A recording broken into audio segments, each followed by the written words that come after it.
Nature 101.1 FM. Magandang tanghali at happy lunch sa inyong mga nakikinig. At sa mga bagong listeners natin dyan, welcome kayo dito. Walang iba kundi sa number 1 radio drama segment ng Pilipinas, Love Nature 101.1 FM. At ang inyong makakasama ngayong tanghali, walang iba kundi ang inyong sweet DJ Christine. At samahan niyo ako sa isang kwento na siguradong hahaplos sa inyong mga puso. Isang kwento ng pag-ibig at pagkikipaglaban para sa kalikasan. Kaya huminga ng malalim, relax, at ihanda na ang inyong damdamin. Tunghayan natin ng isang kwento ng Huling Agila. Isang pagsasalaysay ng pagkakaisa ng ating baryo para sa kalikasan. Ang Huling Agila. Sa isang baryo sa gitna ng kagubatan, makikita si Manong Orly, ang matandang bantay ng gubat. Maraming kwento ang kanyang isinasalaysay tungkol sa mga hayop, lalo na tungkol sa huling agila na nababalot ng hiwaga. Ang huling agila! Sino ba sa inyo ang nakakita na? Manong, totoo po bang may agila pa? Sabi ni Lina wala na raw. Ang hirap nang makita ng agila ngayon, Manong Orly. Pero sa totoo lang, sa tingin ko, hindi pa sila tuloy ang nawala. Baka nagtatago lang sila, naghihintay ng tamang panahon para bumalik. Sa kabilang bahagi ng baryo, abala si Mang Cardo at Kiko sa kanilang negosyong panggubat. Isang araw, dumating si Lisa mula sa Maynila upang bumisita. Oh, Lisa! Ano ang dala mo sa baryo ngayon? Tay, gusto ko pong malaman ninyo ang halaga ng kagubatan para sa ating kinabukasan. Hindi po kasi natin pwedeng bastang ubusin ang likas na yaman. Nag-seminar po kasi ako sa Maynila tungkol sa pangangalaga ng ating kalikasan. At marami po akong natutunan doon. Ganoon ba, Lisa? Ano kaya ang ating magagawa? Sa pagtatapos ng araw, nagpunta si Kaloy at Lina sa mataas na bahagi ng gubat, umaasang makakatagpo muli ng huling agila. Kapag makita muli tayo ng agila, ano kayo sasabihin nito sa atin? Baka humihingi na yan ng tulong sa atin. Kailangan talaga itong makita ng mga tao para mapagtanto kung gaano kahalaga yung mga ginagawa nila. Alam mo, Kaloy, minsan pakiramdam ko, tayo rin ang dapat matutong mula sa kanila.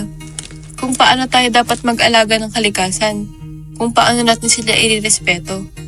Hindi lang tayo ang may karapatang mabuhay dito, di ba?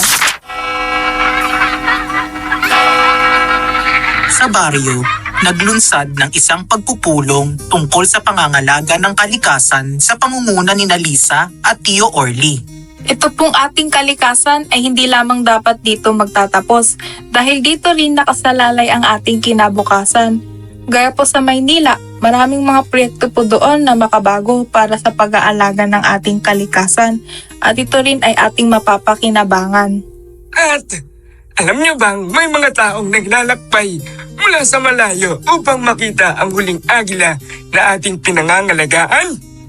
Isang simbolo ng ating kultura at pag-unlad. Hindi natin kayang iwasan ng kabuhayan sa kagubatan. Subalit, baka may mas maganda pang paraan. Isang gabi, habang nagbabantay, nakita ni Kiko at Kaloy ang maalamat na agila na lumilipad sa ilalim ng buwan. Kiko, tignan mo, ang agila, andito pa din siya. Totoo pala ang sinabi ni Manong Orly. Hindi pa siya naglalaho.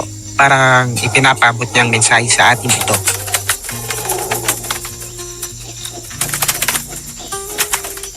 Ano kaya ang ibig sabihin nito, Kiko?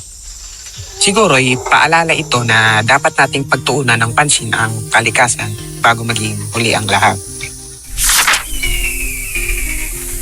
Kinabukasan, sabik na ibinahagi ni Kaloy at Kiko ang kanilang natuklasan sa buong baryo. Napakagandang balita niyan! Ang agila natin ay simbolo ng pag-asa. Dapat natin itong ipagtanggol. Nasaksihan ko nga ang pagbabago. Simula ngayon, magpapatupad tayo ng mga hakbang upang masustentuhan ang ating mga gawain sa kagubatan. Tama ka dyan, Tay, at mahigit tayong magtutulungan upang mapanatiling buhay ang ating kalikasan. Maraming mga proyekto sa Maynila na maaari nating ipatupad dito para sa ikabubuti ng lahat. Nagkaisa ang kanilang baryo sa layuning mapanatili ang kalikasan at alagaan ang bawat nilalang, tulad ng agilang sumasalamin sa kanilang kasaysayan.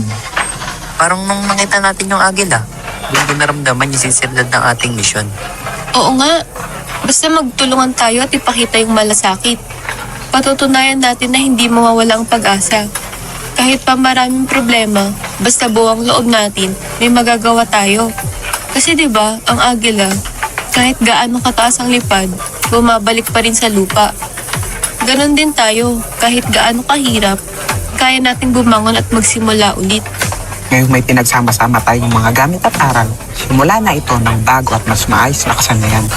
Sa kabila ng mga pagsubok, ang baryo ay nakatagpo ng bagong pag-asa. Ang kanilang mga hakbang ay nagpatuloy na tila musika sa kanilang pang-araw-araw na pamumuhay. At sa huli, ang agilang ito ang ating nararamdaman ay hindi lamang simbolo ng ating baryo, kundi isa ring tanda ng ating tahanan sa kanyang kabuuan. Hanapin natin ang diwan ng pagkakaisa at paggalang sa ating kalikasan at sa isa't isa. Ano pa bang mas magandang alaala? Buhay na buhay ang baryo natin. Salamat sa lahat ng ginawa natin. Nakikita ko yung mga bata parang mas matututo sila dahil nakita nilang may silbi ang pagkakaisa natin. Dito man o sa Maynila, sa huli, nagbubuklod pa rin tayong lahat sa pare-parehong layunin, ang pagprotekta sa ating kalikasan, ang liwanag ng bansa at ang pagyayakap sa ating tunay na kayamanan. At ang bilang katuwang ninyo, isusulong ko ang pagtutulungan nating mga magkakabaryo. Maraming salamat at hindi ninyo kami iniwan ni Kiko. Magkakaibigan pa rin tayo at masikip pa roon. Pamilya sa puso at sa kasaysayan ang nililikha natin.